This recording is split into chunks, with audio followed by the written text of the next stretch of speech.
Il a commencé ses études au fin fond d'un village Minyanka, Mpesoba, qui se trouve à 40 km de Koutiala. Mon papa était administrateur civil à travers ses différentes mutations à travers le Mali, d'est en ouest, du nord au sud.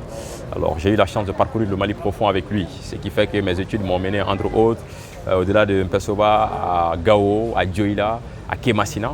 À Ségou où j'ai eu le DF en 2008 et ensuite j'ai été orienté au lycée, mais en série lettres. Mais puisque j'avais une forte passion pour tout ce qui est technologie, j'ai décidé de faire un transfert pour aller en série sciences.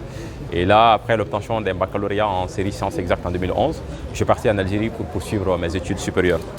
Là, j'ai d'abord eu un DUT en sciences et technologies appliquées, ensuite une licence en électronique numérique, un premier master en technologie des systèmes embarqués et un deuxième master en management des entreprises et des organisations. À la suite de ça, je suis revenu au Mali.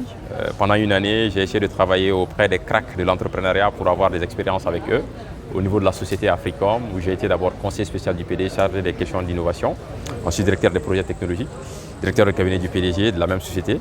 À partir de là, en 2019, j'ai vu la nécessité de lancer une entreprise qui va évoluer dans les technologies globales, mais essentiellement axée sur tout ce qui touche aussi la drone.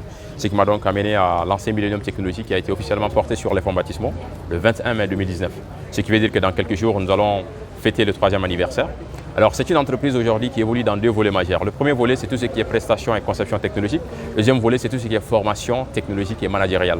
L'objectif, c'est de faire en sorte qu'on puisse être un véritable tremplin pour permettre à ces jeunes de participer pleinement à l'édification des Mali, où l'Eldorado technologique sera là, grâce à l'innovation, la révolution et l'innovation technologique et scientifique. Qu'est-ce qui vous a orienté vers les drones? La passion d'abord, la passion de la technologie.